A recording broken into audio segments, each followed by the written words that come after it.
বন্ধুরা, এই একটা জিনিসের প্রয়োগে আমরা কিন্তু অপরাজিতা ফুল গাছে এই মে মাস থেকে প্রচুর পরিমাণে কিন্তু ফুল আনতে সক্ষম হব। গোটা ভারতবর্ষ জুড়েই কিন্তু চারিদিকে বিক্ষিপ্ত পরিমাণে বৃষ্টিপাত হচ্ছে এবং এই বৃষ্টিপাত কিন্তু অপরাজিতা ফুল গাছের মধ্যে ফুল নিয়ে আসার জন্য খুব উপযুক্ত সময়। এই সময় যদি আমরা সামান্য এই গাছে পরিচর্যা শুরু করি এবং সঠিক খাবার প্রয়োগ করি, তাহলে দেখতে পাবো এই গাছ কিন্তু এরকম আস্তে আস্তে কুড়িতে ভরতে শুরু করবে এবং সেই সঙ্গে এই প্রত্যেকটা কুড়ি কিন্তু এরকম সুন্দর সুন্দর ফুলে পরিণত হবে। সমস্ত রকম পরিচর্যা করে নেবার পরও তোমাদের যাদের গাছে এখনো অপরাজিতা ফুল গাছের মধ্যে কোনো ধরনের ব্রাঞ্চেস দেখতে পাচ্ছ না, এইভাবে ব্রাঞ্চেসের মধ্যে ফুল দেখতে পাচ্ছ না বা গাছে কোনো ধরনের কুড়ি আসছে না, তারা এই মে মাস থেকে কোন ধরনের গাছে পরিচর্যা করবে এবং কোন ঘরোয়া খাবারগুলো প্রয়োগ করলে পরে শুধু আমার গাছ নয় তোমাদের গাছও এইভাবে প্রচুর পরিমাণে ফুলে ভর্তি হতে শুরু করবে, সেটা জানতে এবং বুঝতে হতে গেলে তোমাদের কিন্তু এই ভিডিওটা একদম সম্পূর্ণ মনোযোগ সহকারে দেখতে হবে, কোনো স্কিপ করা চলবে না। এবং যে সকল নতুন দর্শক বন্ধুরা আজ পিকাস গার্ডেনিংয়ে প্রথমবার এসেছো তারা অবশ্যই চ্যানেলটিকে সাবস্ক্রাইব করবে এবং পাশে দেওয়া বেল আইকনটি অলে প্রেস করে নেবে।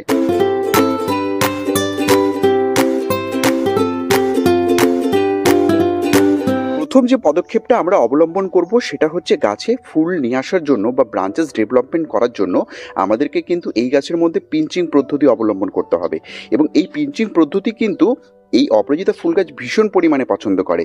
এই যে সমস্ত ডালগুলো তোমরা দেখতে পাচ্ছ যেগুলোতে কুড়ি আসা বন্ধ হয়ে গেছে বা যেগুলোতে কুড়ি আসার কোনো সম্ভাবনা নেই, এই সমস্ত ডালগুলো যদি আমরা এরকম নব থেকে যদি এইভাবে পিঞ্চ করে এই ডালগুলোকে সরিয়ে দিই, তো এই জায়গাগুলো থেকে কিন্তু নতুন নতুন ব্রাঞ্চেস আসবে এবং এই পিঞ্চিং পদ্ধতি যদি আমরা প্রত্যেকটা ব্রাঞ্চেসের মধ্যে অ্যাপ্লাই করি তাহলে কিন্তু আমরা একটি অপরাজিতা ফুল গাছের মধ্যে কিন্তু প্রচুর পরিমাণে কিন্তু এইভাবে অসংখ্য পরিমাণে ডাল আনতে সক্ষম হব এবং যত বেশি নতুন ডাল এই গাছে আসবে তত বেশি কিন্তু কুড়ি এই গাছে আমরা দেখতে পাবো। দ্বিতীয় যে পদক্ষেপটা আমাদেরকে অবলম্বন করতে হবে সেটা হচ্ছে এই যে ফুলগুলো ফুটে যাওয়ার পর এইভাবে শুকিয়ে যায়, এই সময় দাঁড়িয়ে কিন্তু আমরা যে গাছে ফুল নিতে যাচ্ছি সেই গাছে কিন্তু এই শুকনো ফুলগুলোকে কখনোই রাখবো না।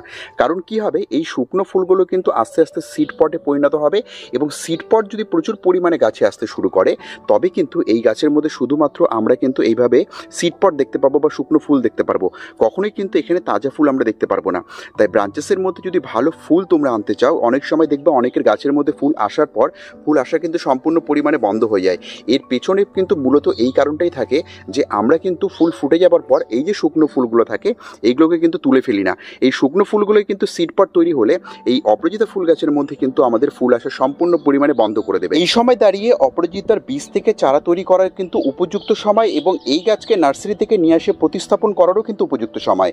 তো দেখতে পাচ্ছ আমি কিন্তু এগুলো কিন্তু সিড পট থেকে তৈরি করেছি। তো সিড পট থেকে তৈরি করার পর যখন চারাগুলো তোমাদের তৈরি হয়ে যাবে সেগুলোকে কিন্তু তোমরা এইভাবে প্রতিস্থাপন করে দিতে পারবে নতুন নতুন গাছ তৈরি করার জন্য। অনেকে তোমরা কমেন্ট করে জানাচ্ছ যে তোমাদের অপরাজিতা ফুল গাছের মধ্যে কিন্তু এখনো কোনোভাবে সবুজ ভাব আসছে না। এই দেখতে পাচ্ছ, দেখো ব্রাঞ্চেসের এই যে পাতাগুলো আমি হাতে তুললাম, এই পাতাগুলোর মধ্যে কিন্তু হলুদ ভাব রয়েছে, এই পাতাগুলোর মধ্যে কিন্তু সবুজ ভাব নেই। এই পাতা হলুদ হবার পেছনে মূলত কারণ যেটা থাকে, এই অপরাজিতা ফুল গাছ কিন্তু অতিরিক্ত বেশি রোদ সহ্য করতে পারে না। অতিরিক্ত বেশি রোদে যদি এই গাছকে নর্মালি আমরা রাখি তবে দেখতে পাবো এইভাবে কিন্তু গাছের পাতা কিন্তু হলুদ হতে শুরু করে দেবে। তাই অবশ্যই যেখানে প্রচণ্ড উত্তাপ বেড়ে গেছে সেখানে কিন্তু এই গাছকে একটু সেমিশেড এরিয়াতে রাখবে, দুপুরের কড়া রোদ থেকে বাঁচিয়ে। এবং অবশ্যই যদি তোমাদের কাছে ওরকম জায়গা না থাকে, ওপেন ছাদ বাগানের মধ্যে গাছকে রাখতে হয়, তবে কিন্তু এই গাছের গ্রিননেস ভাবকে বজায় রাখার জন্য এই দেখতে পাচ্ছ, দেখো আমার গাছ কিন্তু ওপেনে থাকে তবু কিন্তু একটা ভালো গ্রিননেস ভাব রয়েছে, দু একটা পাতা হলুদ হয়েছে। এর জন্য আমাদেরকে কি করতে হবে, এই যে টবের মাটি রয়েছে যখন গাছকে আমরা ওপেনে রাখছি এই টবের মাটিকে দেখতে হবে যে তার মধ্যে ময়েস্ট ভাব আছে কিনা। যখন আমরা অপরাজিতা ফুল গাছকে রোদে রাখবো তখন কোনো অবস্থাতেই এই মাটি শুকোতে দেওয়া চলবে না, মাটির মধ্যে সবসময় একটা ভেজা ভাব রাখতে হবে।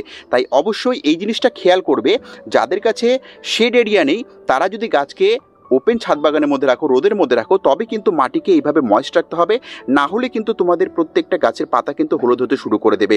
এবং যাদের কাছে শেড আছে তারা অবশ্যই দুপুরের কড়া রোদ থেকে এই গাছকে বাঁচানোর জন্য একটা সেমি শেড এরিয়ার মধ্যে রেখে দেবে। পিঞ্চিং পদ্ধতি অবলম্বন করার পর যাদের গাছের মধ্যে ব্রাঞ্চেস আসা শুরু হচ্ছে এবং অল্প বিস্তর কুড়ি আসা শুরু হচ্ছে, তারা এই সময় কিন্তু একটি ঘরোয়া খাবারকে প্রয়োগ করলে এর থেকে আরো বেটার কিন্তু রেজাল্ট তোমরা এই গাছের মধ্যে দেখতে পাবে। এই ঘরোয়া খাবার তৈরি করার জন্য বেশ কিছু আমাদের লাগবে হচ্ছে লেবুর খোসা।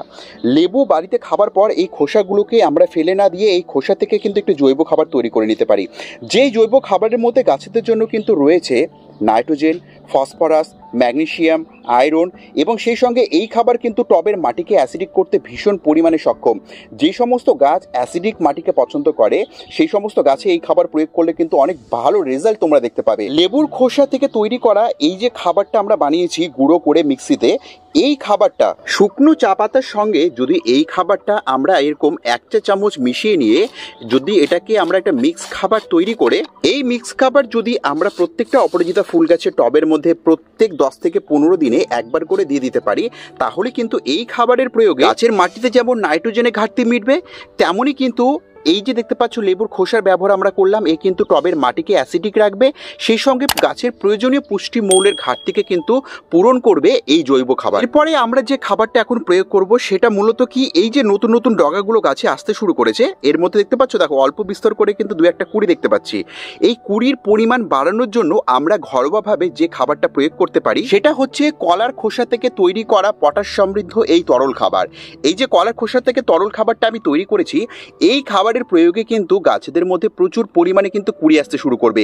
এই খাবারকে কিন্তু সরাসরি আমরা গাছে প্রয়োগ করতে পারবো না। একটি পাত্রের মধ্যে আমাদেরকে কিছুটা ফ্রেশ জল নিয়ে নিতে হবে।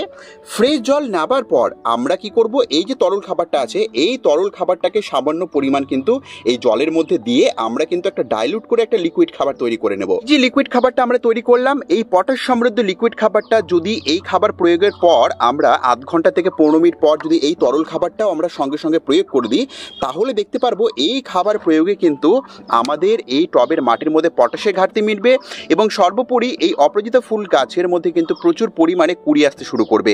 এবং সব থেকে বড় বিষয় যে এই যে যতগুলো খাবার আমি দেখালাম এগুলো কিন্তু সম্পূর্ণ ঘরোয়া এবং জৈব খাবার, যার কিন্তু সাইড এফেক্ট একদম নেই, কিন্তু বেনিফিট কিন্তু প্রচুর পরিমাণে রয়েছে। সর্বশেষে যে পদক্ষেপটা আমরা অবলম্বন করব সেটা হচ্ছে গাছের ছত্রাকের আক্রমণ আটকানোর জন্য।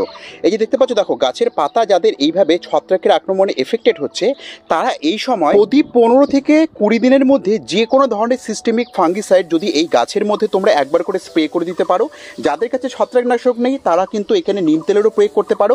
প্রত্যেক 15 থেকে 20 দিনে একবার করে স্প্রে করে দেবে, দেখবে তোমাদের গাছে কিন্তু ছত্রাকের আক্রমণ হবে না এবং সর্বোপরি কিন্তু গাছের সুস্বাস্থ্য আমরা সব সময় বজায় রাখতে পারবো। এই সময় থেকে দাঁড়িয়ে এই টাইপের ঘরোয়া খাবারগুলো এবং যে পরিচর্যাগুলো আমি এতক্ষণ ধরে আলোচনা করলাম সেগুলো যদি এই মে মাস থেকে মেনটেনেন্স করতে শুরু করো, তাহলে তোমাদেরও কিন্তু অপরাজিতা ফুল গাছ ধীরে ধীরে কিন্তু কুড়িতে এবং ফুলে কিন্তু ভর্তি হতে শুরু করে দেবে। তো বন্ধুরা, এটি ছিল আজকের ভিডিও। আশা করছি ভিডিওটা তোমাদের খুব ভালো লেগেছে এবং এতক্ষণ ধরে ধৈর্য দিয়ে ভিডিওটাকে দেখার জন্য তোমাদেরকে অশেষ ধন্যবাদ।